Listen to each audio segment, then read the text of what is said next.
U.S. goes to war against the Caribbean island of Grenada.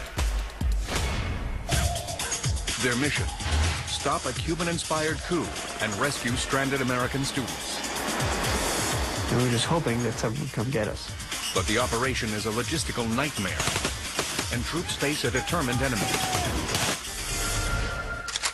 It's time to die. Can U.S. forces win in this Cold War confrontation? Next.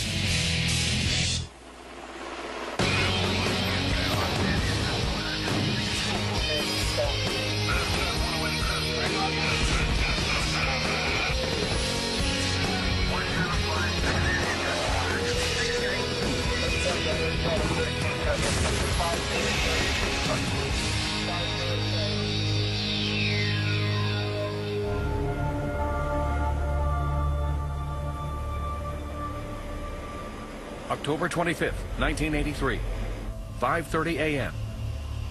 In the skies over the eastern Caribbean, several hundred Army Rangers, like Sergeant Bruce McGraw, are packed into transport planes.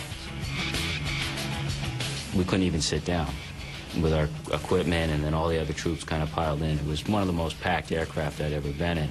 So we sat on a trash can back to back for 8 hours on that flight. The mission: jump directly into what is now enemy territory. Point Salinas International Airport. Ranger Steve Trujillo is a senior medic in one of those planes. He is shown in shadow because of his current job. Rangers operate at night, okay? And we had been working at night for years. That was our environment, nighttime. For Rangers, speed is essential. Surprise before dawn is key. But now it's already daylight. The enemy will see them if they jump. The invasion of Grenada has yet to begin. We all said, where? And it's already at risk. 7 months earlier, President Ronald Reagan had signaled his concern about a Caribbean island nation known best for its spices. Grenada, that tiny little island, it isn't nutmeg that's at stake in the Caribbean and Central America. It is the United States national security. A military coup raises the threat of a second Cuba in this strategic area. President Reagan orders American troops to war for the first time since Vietnam.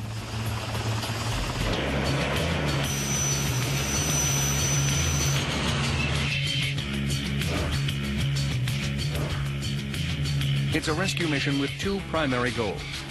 It begins with Rangers parachuting onto the Point Salinas airfield to secure the airport adjacent to St. George's University. Rangers will then rescue hundreds of American students trapped at the school. At the same time, another group, Delta Force commandos in Black Hawk helicopters, will go to Richmond Hill Prison and attempt to free political prisoners there. Prior to the coup, no one at the school could have imagined needing to be rescued by U.S. Rangers. The students had always gotten along well with the Cubans on the island.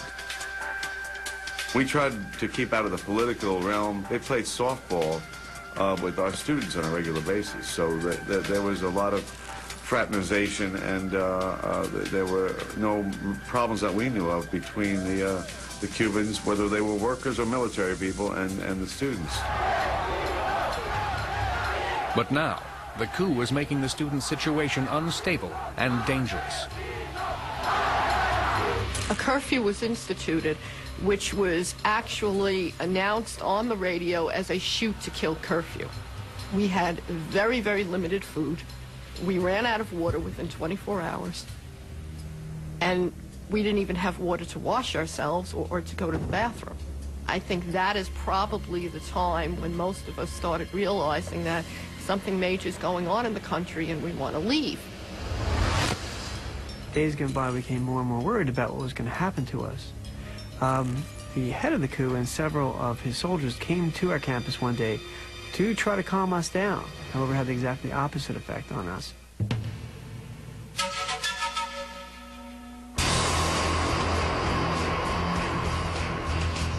as the Rangers on the transport planes prepare to parachute into battle to rescue the students. The Black Hawk helicopters, loaded with Delta Force commandos, are also approaching the island to rescue the prisoners at Richmond Prison. 28-year-old Paul Price is one of the mission's younger pilots. Absolutely excited me. I mean, I trained, and we trained. We had older pilots that were Vietnam era, and then you had the young bucks like myself ready to go, and they're saying, you'll see what it's really like. The Black Hawks break formation to head to their objectives. They have unique capabilities, especially when it's dark. But the mission is delayed several times, so that the combined forces can all arrive at the same time, at daybreak. Well, our first indication things weren't going really correct was it's daylight. So now here we are coming to Grenada and the sun's up. You can't hide. And there's more bad news. The radio station there was broadcasting repel the Americans as they come in. Secret down, Alpha Group. They know we're coming. The critical element of surprise has been lost. The mission is barely underway, and it's already in jeopardy. The Rangers, waiting to parachute in and capture the airport, receive the news. The mission has been compromised. I sit right next to a radio operator, so I'm hearing all this horrific message traffic. The Cubans know we're coming. They're erecting obstacles on the runway. Little details that, as a 23-year-old cherry, you don't want to be hearing. I'm just getting a really sinking feeling because, you know, when we jump in daylight, we've lost, you know, the cover of darkness. Steve used to say, whatever sucks the most is what we're going to do. And that's pretty much the way it was. Then, things get worse for Paul Price and his Black Hawk crew, en route to Richmond Hill Prison. We started taking fire as we approached our objective. We saw it and we heard it from both sides, left and right side. At that point, just decided to kind of regroup and go around and come back in and try it again.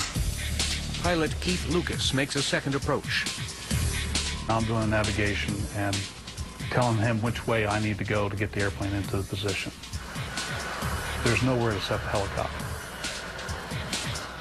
When we were looking at our maps, which were basically road maps, it really didn't show terrain relief or obstacles or anything to that effect that you want to know as a pilot going into your landing zone.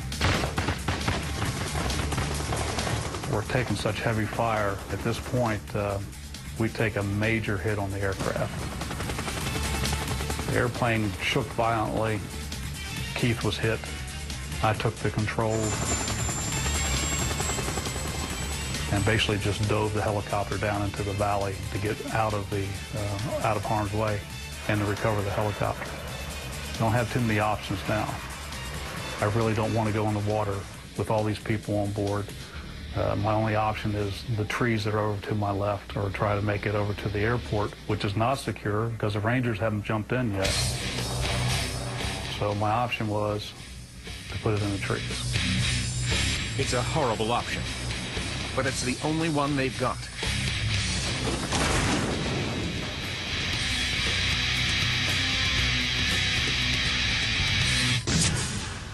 Meanwhile, the Rangers waiting to parachute in face their own horrible option.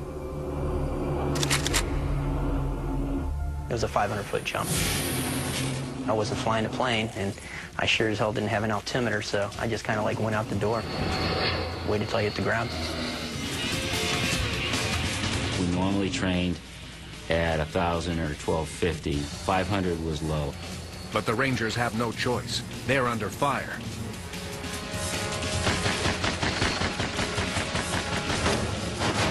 I just remember like seeing that everyone's like looking around, like all of a sudden there's a beam of light coming through the plane. The Rangers have to jump. I hit so hard that it shattered the crystal on my watch. 0531 was the time that stuck on there.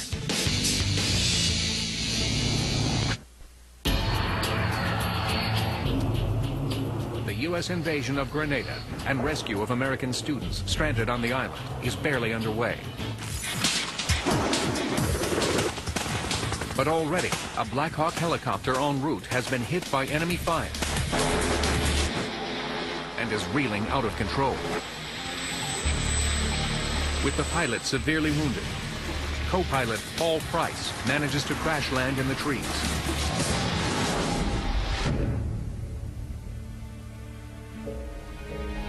So I'm hanging upside down. I can't see.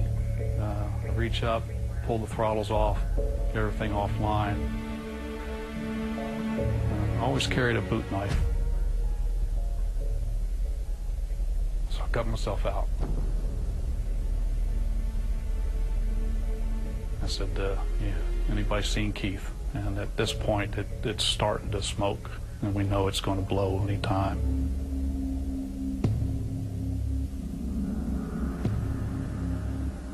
So we're trying to get Keith out. We just can't get him out.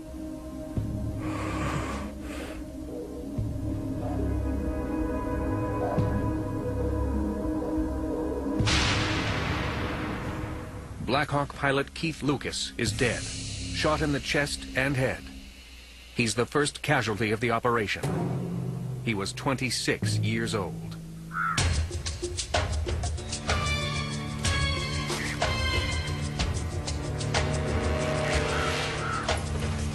The survivors move up the mountain to high ground and are eventually rescued. But as far as they're concerned, Operation Urgent Fury is already going terribly wrong. The Cuban and Grenadian forces know they're coming. And a pilot is dead.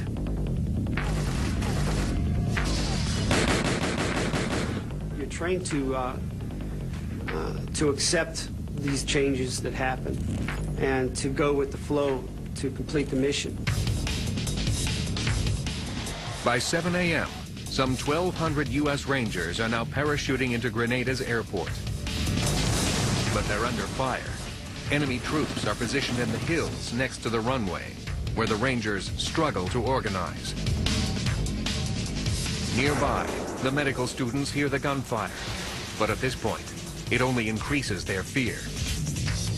That is one of those moments I will remember for the rest of my life. You were in your bed, sleeping, awoken by gunfire. And you just did not know at that moment what was occurring. Meanwhile, it's sheer chaos for the Rangers who've just landed. The Cubans had driven trucks out onto the runway, and they had pounded spikes into the tarmac, barrels, and concertina wire, barbed wire, logs. They did not want anyone to land aircraft onto the runway. We were on the south side of the runway, and we moved north to clear the control tower area. And that was when I saw our first casualty.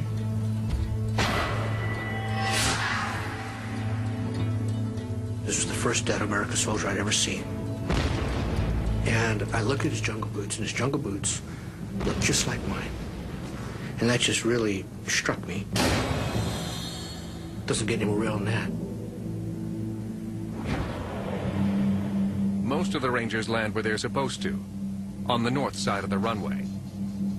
This allows them access to St. George's University Medical School, known as True Blue, where the medical students are stranded. But one group of Rangers comes down on the other side of the airstrip, near the ocean, and next to some giant boulders. No one could do their mission stuck between rocks and the ocean. Separated from the rest of the Rangers, they have to get to the other side of the runway. Dodging enemy fire, they pick their way through the rocky terrain. When I say these rocks, they're boulders, you know, the size of Volkswagens. And it won't get any easier when they arrive at the runway, where the Rangers will be wide open to enemy fire. Get your squad across the runway. It was very, very wide. 200 yards, 300 yards. There was a lot of fire coming down the runway. I said, there's no way anyone can cross this runway. The rest of the Rangers, already on the safer side of the runway, try to provide cover so the second group can cross. I had my sniper rifle, so I was able to see in the hills beyond, north of the runway, and I could see people moving with, say, machine guns or whatever. I could see quite a bit further than with the naked eye. Sergeant Dale Killinger relays the information to a radio operator. The hope is that heavy artillery will be called in to take the enemy snipers out. But there's a problem. It's difficult to coordinate the enemy's exact position because no one seems to have the proper maps. We had, essentially it was almost like a hand-drawn map from a handout that somebody might get in a hotel or something like that. It was not a military grid map. The runway was actually sketched onto it, but there was no relief, there was no elevation, there was no vegetation. We don't know exactly what happened. We just know that we didn't have the right maps for Grenada. The maps they do have, supplied by the Grenada Tourist Board, are 5 years old. It's an intelligence failure that threatens the men on the ground. At 18, I left that up to, the officers and, the majors and colonels. I always thought they knew what was right and what to do. Stuck in no man's land, the Rangers need a plan. Now. The commander has a bold idea for getting his squad across the runway. And he says there's a bulldozer down the runway. So they found someone that could hotwire a car. Anyone that can hotwire that bulldozer. I can do it. Hey, guys, going out. Fire it. He went down there, they hotwired the bulldozer.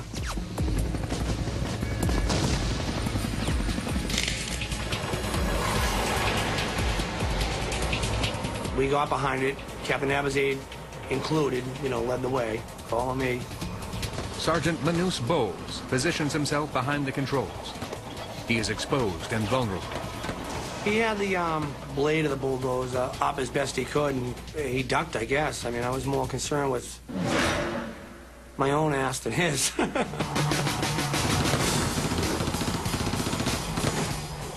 With their shoulders brushing the giant turning treads, the Rangers make their move.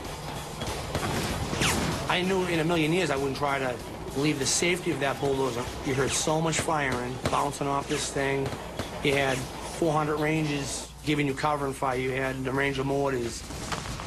So a lot of people were helping us to make sure these 6, 7 guys get across that runway.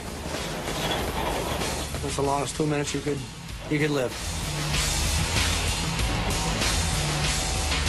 It works.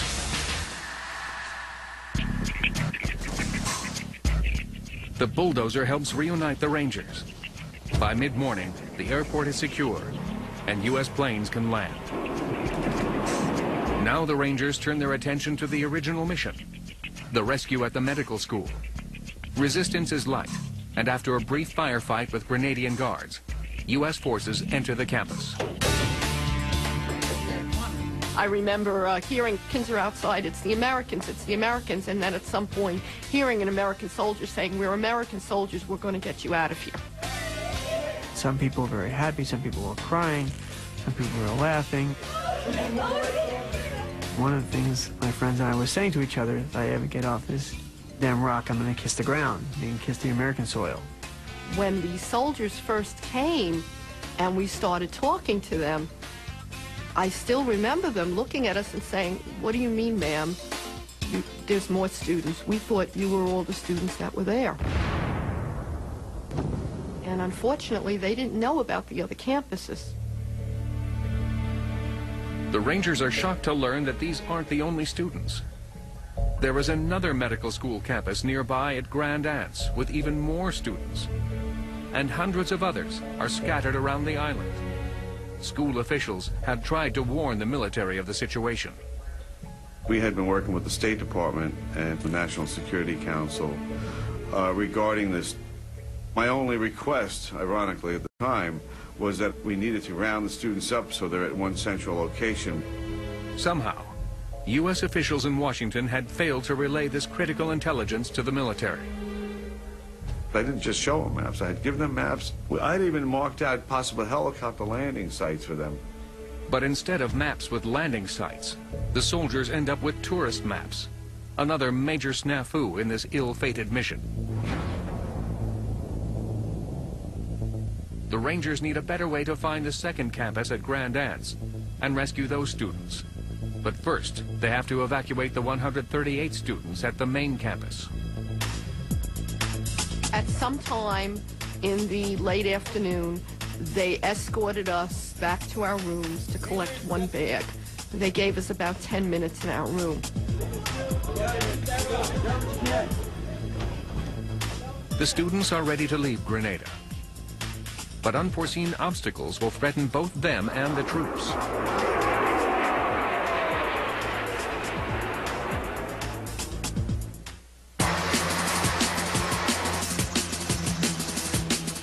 Day one of Operation Urgent Fury is in full swing all over the island of Grenada. But now, there are men missing on the mountain ridge overlooking Point Salinas Airport, which the Rangers have struggled to secure. We had jeeps that could get down to the far reaches of the airfield quicker than we could walk. And one of the jeeps that had that mission was ambushed. And no one had had contact with that jeep for a long period of time. A squad of Rangers is quickly ordered into the dense and dangerous forest to find them.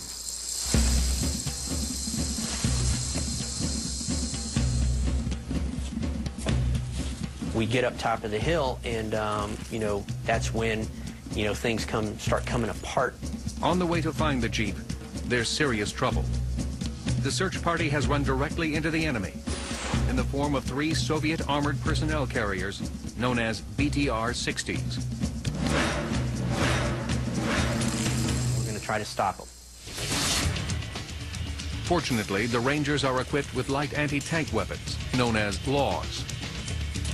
So myself and Tim, one of my teammates, we each had a LAW, and as the BTRs came down in front of us, we had a good broadside shot, and we each shot at the BTRs.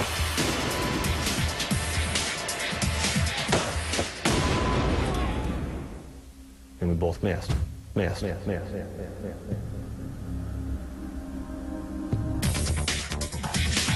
Rangers back at the airport are alerted and have more success. They also hammer the BTRs with mortars and LAW rockets. Some poor soul was thrown straight up in the sky, probably 200 feet, just pinwheel. The only thing I said when that body went in the air, I went, holy shit, look at that. I'd say poor guy, but he was shooting at us a minute earlier. All of a sudden, just hit the fan. What I mean is, there was an immediate, outrageous, hugely loud sequence of firing, and it just didn't stop. It was like somebody opened a can of whoop ass and started just firing. It's a huge firefight. The Rangers near the BTRs are especially vulnerable to friendly fire. Not only are the Cubans shooting at them, they're also in the line of fire from their own troops. We were on the receiving end of the bad guys getting shot. So we were receiving all the rounds that were getting past them. We knew that they were probably taken out, but not sure.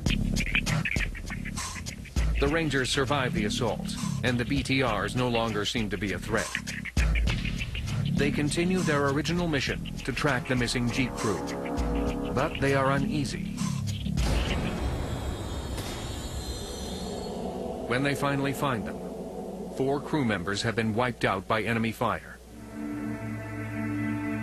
There will be no rescue.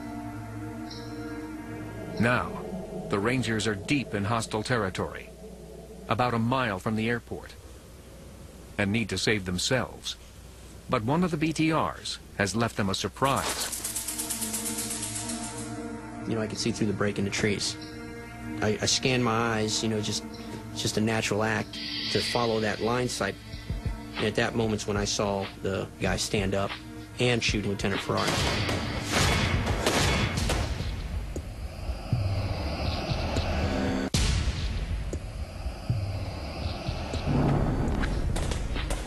I heard him get hit, kind of like hitting a side of beef, and he dropped immediately. I thought, oh my, what are we going to do now? And that kicked off the ambush that we were in.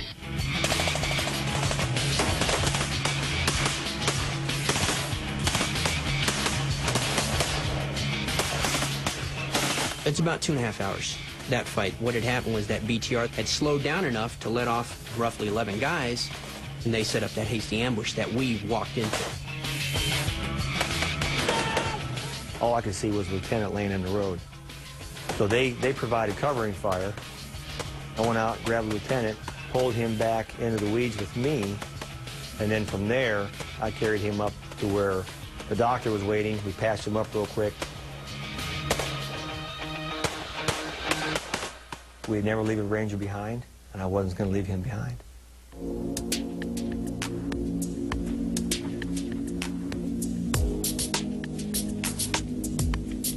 As night falls, the Cubans and Grenadians retreat, and the Rangers take stock of their first time in combat. I'd shot everything that I had, about 1,500 rounds that day. Day one of Operation Urgent Fury has not gone anywhere close to plan. 5 Army Rangers are dead, 6 wounded, and the American medical students are still trapped, unable to leave the campus. The explanation? The threat from enemy snipers is too great. So we didn't really get any rest that night. It was very, very stressful, and we were freezing our asses off. This is like a baptism for you. Early on day 2, the decision is finally made to lead the students to safety, with dozens of Rangers providing cover. The 138 students from the True Blue campus are led outside.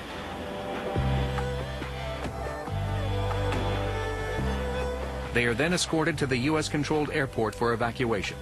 Despite the constant threat of enemy fire, it goes without a hitch.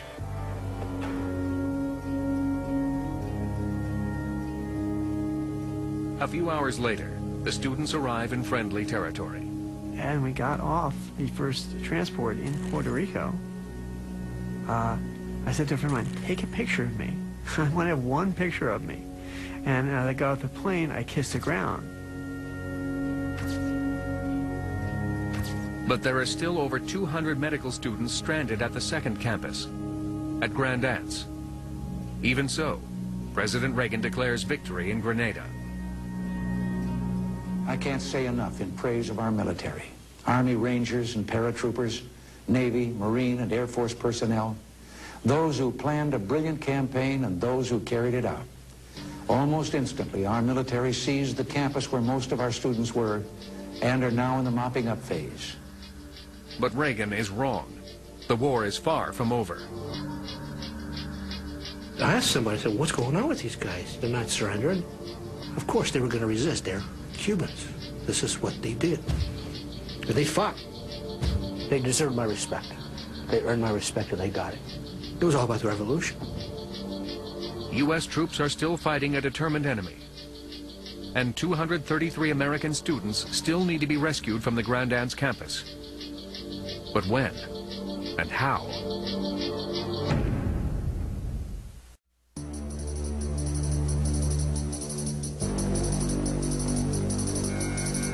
"2,000 miles from Grenada, in New York City, the Chancellor of St. George's University is increasingly concerned about the students the Rangers have yet to reach at the Grand Anse campus. He's getting first-hand accounts of what's happening on the island. We had set up a ham radio on the Grand Anse campus, and we had set it up for any emergencies. We had always had it. When these events started unfolding, we decided to use a code system to be able to use the ham radio to talk back and forth. It's a primitive code system that uses 2 identical dictionaries, one with the students, the other with the Chancellor, to communicate one word at a time. 159. If you wanted to say parachute, if you look up the word parachute and whatever page number it was on, that would be a number. So it would be 175, that's the page number, A or B, which is the column, and one more number, how many words down.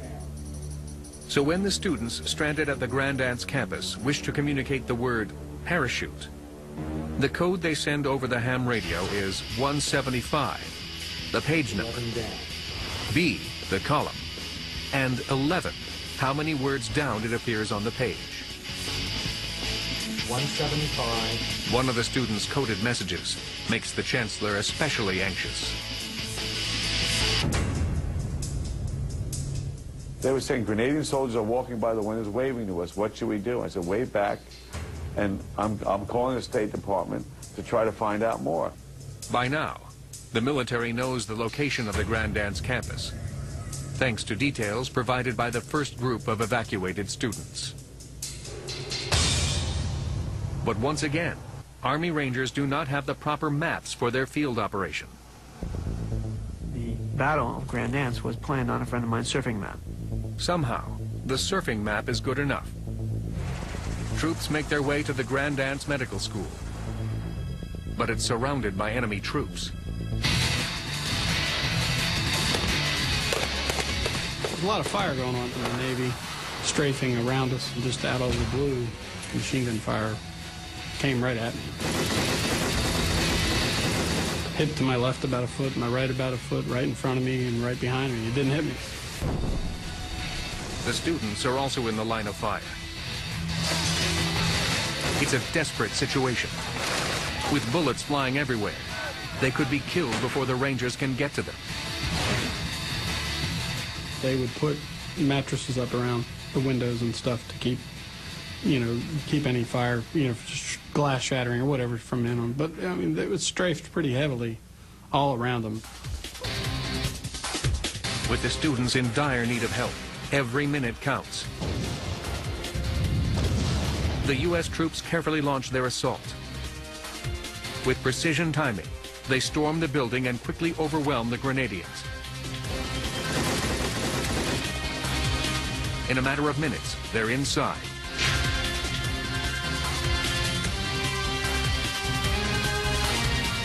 We maintained the position until the students were out, and I think it was a grand total of 27 minutes for 200 and some students. It was a phenomenal rescue. It all went, I think, pretty much like clockwork.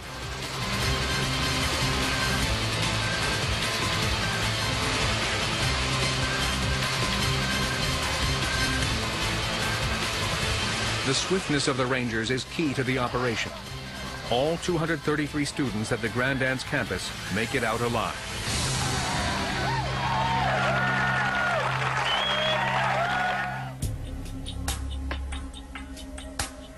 But throughout the island, pockets of resistance remain. To flush them out, Army Rangers will embark on a dangerous mission that will lead to tragedy.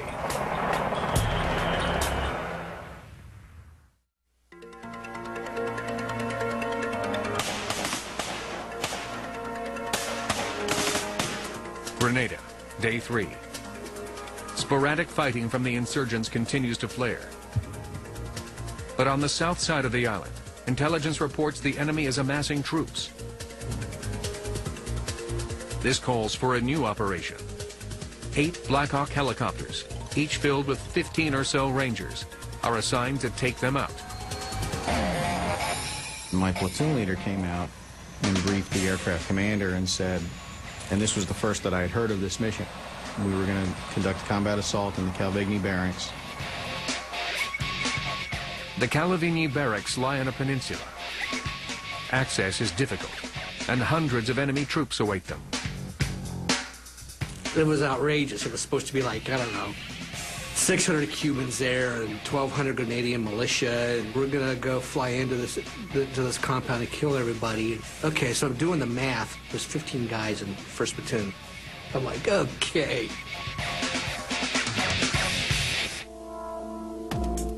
It was very clear. We were all certain that this was not going to be as easy as the other missions had been. Despite being outnumbered, the troops have faith in each other and their state-of-the-art choppers. We had loaded up all the Rangers. We took off together. We swung out to the south of the island. We were going to be the last aircraft. We were going to be 8 out of 8. Black Hawk number 1 approaches the target and lands safely. Once again, medic and ranger Steve Trujillo is front and center. I remember it very clearly. When I left the helicopter, I remember taking fire, the bird was taking hits, and I remember I ran for cover. Someone is shooting at us. I can't see where they are, and I'm looking. A nightmare is about to unfold. In the chaos, something goes wrong. Very wrong. And then I look back as I hear something, and I see all the other birds crashing behind me.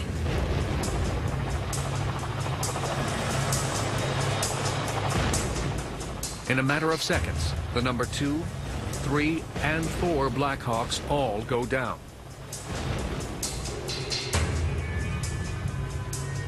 I could actually feel the tremors. I could feel them in the hand grips of my weapon when the rotors were hitting the ground. As soon as we cleared the cliff, I could see 3 aircraft laying over on their sides. Rotor blades were spinning, were winding down. Parts of the tail boom of one, I think, was torn off. It all happened so quickly that until we saw it, we had no indication that this had happened. The crash site is ghastly. There were just bodies. Fortunately, there are survivors as well. The team leader issues an urgent order. Help the men in the helicopters. And I'll never forget it. He said, "Doc, go back there. They need you." And I swore at this guy. This is the indoctrination. When you're told, take that hill, you go. When you're told, hit that door, you hit that door. You do it. You don't question, you react. What started as an assault mission has suddenly turned into a rescue mission. Now, the Rangers need to save their own.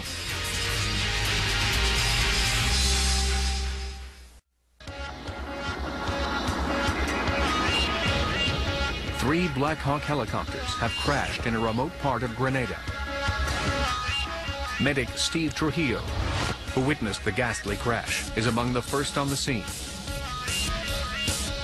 First thing I was registering on was body parts. I looked inside the bird, and it was pretty gruesome inside. You can't tell how many guts you have, okay? You don't know, because you're just seeing body parts. You're seeing chunks of flesh.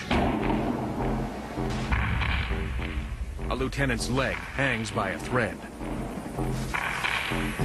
He was pushing backwards to get back, and I remember seeing his stump just stick straight up.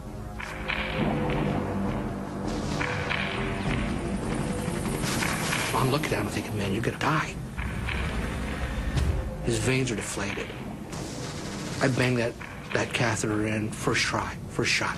And there's your first IV going, just like that. The lieutenant does survive, but 4 men are dead and 2 others seriously injured. They are evacuated on the remaining Black Hawk helicopters. At this point, no one on the mission has any idea what caused the disaster.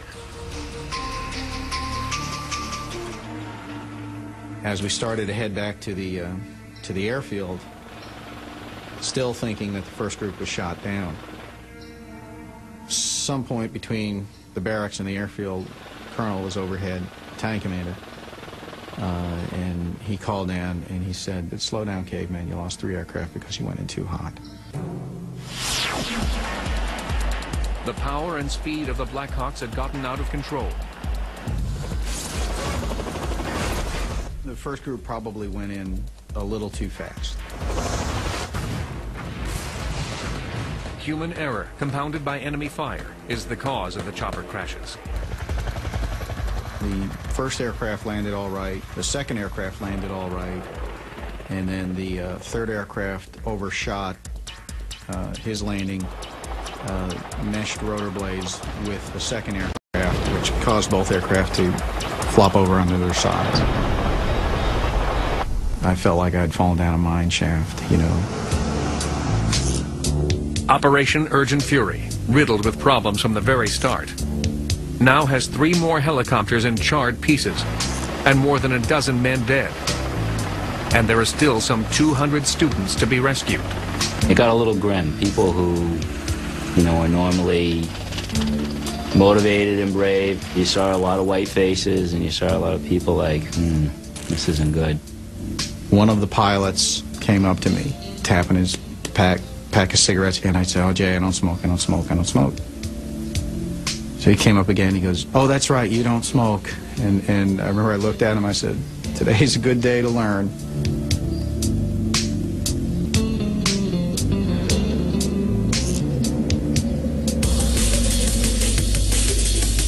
Despite the enormous tragedy, the Rangers must quickly regroup and swing back into action. And they do.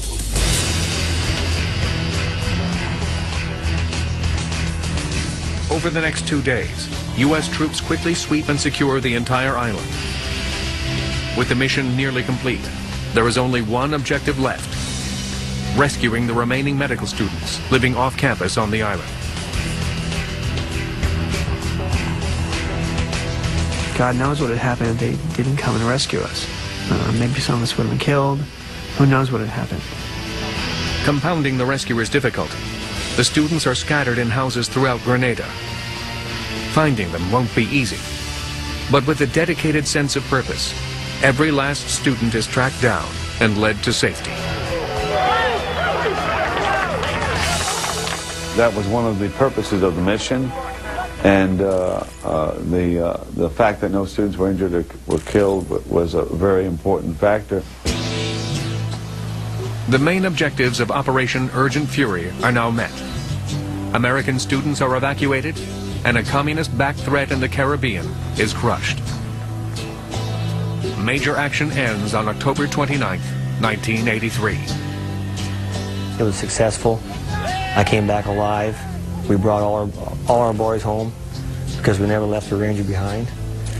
And I look back at that as a good thing.